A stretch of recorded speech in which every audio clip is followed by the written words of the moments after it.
Let's begin by learning about the basic parts of your machine. The carry handle is here. This makes it very easy to transport your machine. This is the pattern selector dial. Turn this to choose the stitch you want, as well as to select the buttonhole. This is the stitch length dial. It allows you to adjust the distance between the stitches. This is the removable extension table, which provides a flat surface for sewing. However, it can be removed from the machine, providing access to the free arm. This is great when sewing tubular areas like pants hems or small items like children's clothing or craft projects.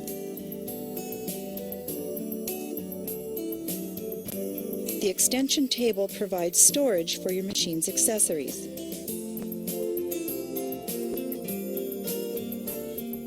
The thread tension dial is located here. For most of your sewing, you can just leave it set in this range. However, it can be altered as much as you want for different sewing techniques, like basting or gathering.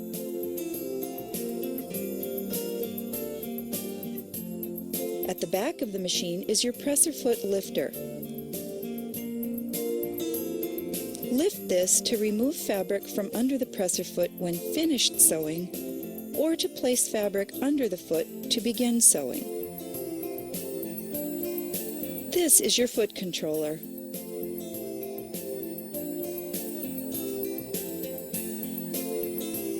The rest of your machine's parts will be explained as they are used throughout this program.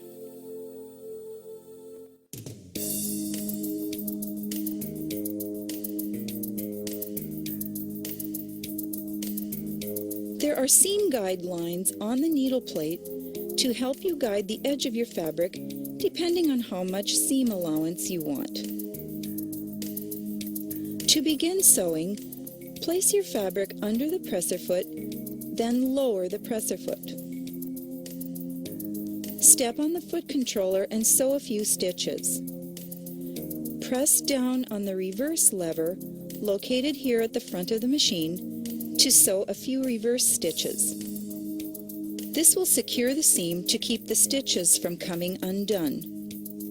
Release the reverse lever and the machine will sew forward again. Do the same procedure to finish a seam.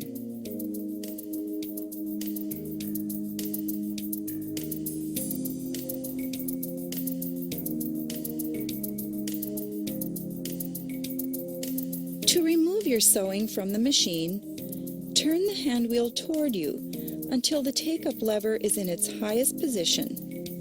Then continue turning it toward you until the needle just slightly begins to go down again. This will ensure that your threads will not tangle or jam when you begin sewing again.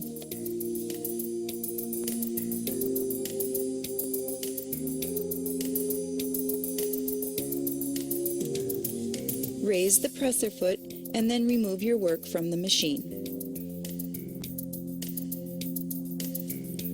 To trim the thread ends, pull the threads behind the presser foot. Guide them around the side of the machine and then into the thread cutter.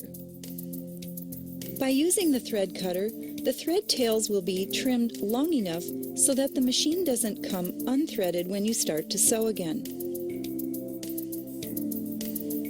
This is the presser foot pressure control. Pressure is the force the presser foot exerts on the fabric when it is being stitched. Pressure is important because it influences the straightness of seams, the uniformity of the stitch length, and the even handling of both layers of fabric.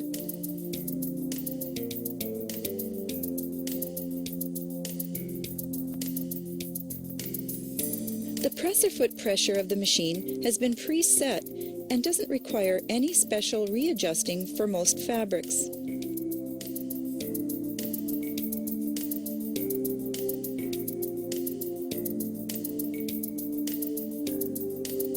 However, for very thin fabrics, the presser foot pressure should be loosened by turning the screw counterclockwise. For heavy fabrics, like sewing on denim or canvas, tighten the presser foot pressure by turning the dial clockwise.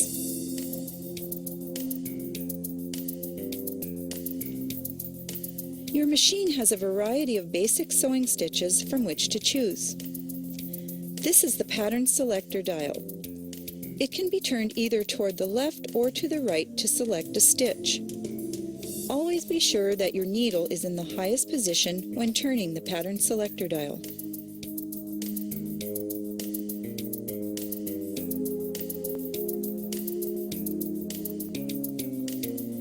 There is a straight stitch in center position, a straight stitch in right position, a zigzag in varying degrees of width,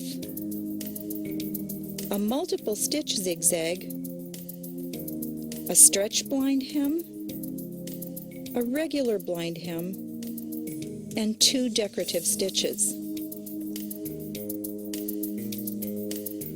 After selecting the stitch you want, you can adjust the stitch length for your project using the stitch length dial.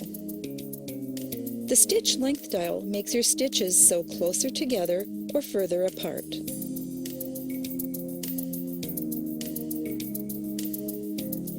You will notice that the straight stitch has 2 settings, one for center needle position and one for the right needle position.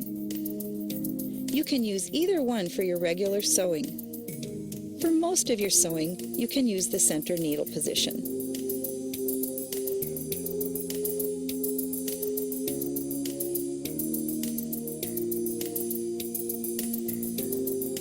Now turn the pattern selector dial to the zigzag setting. The width of the zigzag stitch will change as the dial is turned. To make the zigzag stitches narrower, set the pattern selector dial like this. To make the zigzag stitches wider, set the pattern selector dial like this.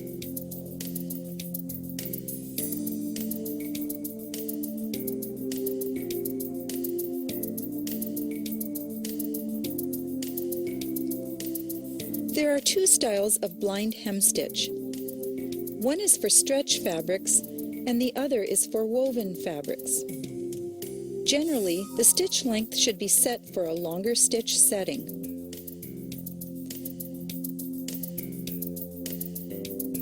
To make a blind hem, first turn the hem up to the depth you want, then press.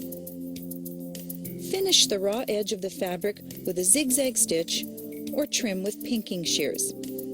Pin the hem in place.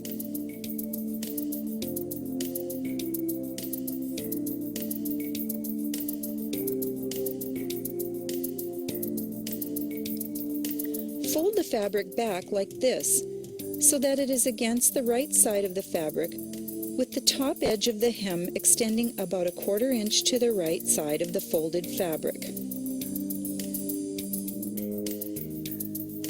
Start sewing slowly at the fold, making sure that the needle slightly touches the top fold, catching 1 or 2 fabric threads. When finished sewing, unfold the fabric and then press. The multi-stitch zigzag can be used for darning, mending, applying elastic, and even for attaching trims.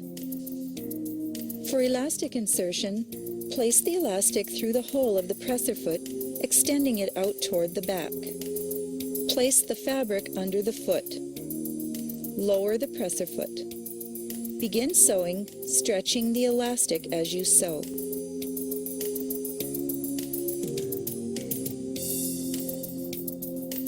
For darning, place a reinforcement fabric on the back side of the tear to stabilize. Sew over the center of the tear. Now stitch again along each side of the tear to secure.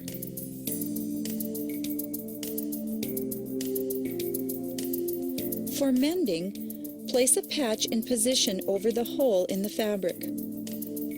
Stitch around the patch until it has been securely attached. Use a shorter stitch length if you want the stitches closer together. To attach a trim, just place the trim under the presser foot and begin stitching in place on the fabric. Your machine also has two decorative stitches, a shell stitch and a crescent stitch. The shell stitch can be used on fabrics like tricot or shears to create a shell effect at the edge. To do this, fold the fabric under, then stitch the fabric right at the edge. When finished, trim any excess fabric away from the wrong side. The crescent stitch has many uses, but is most commonly seen as a decorative finish on a fabric edge.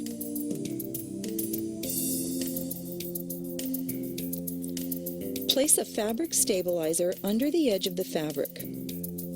Set the stitch length for the look you want, then sew.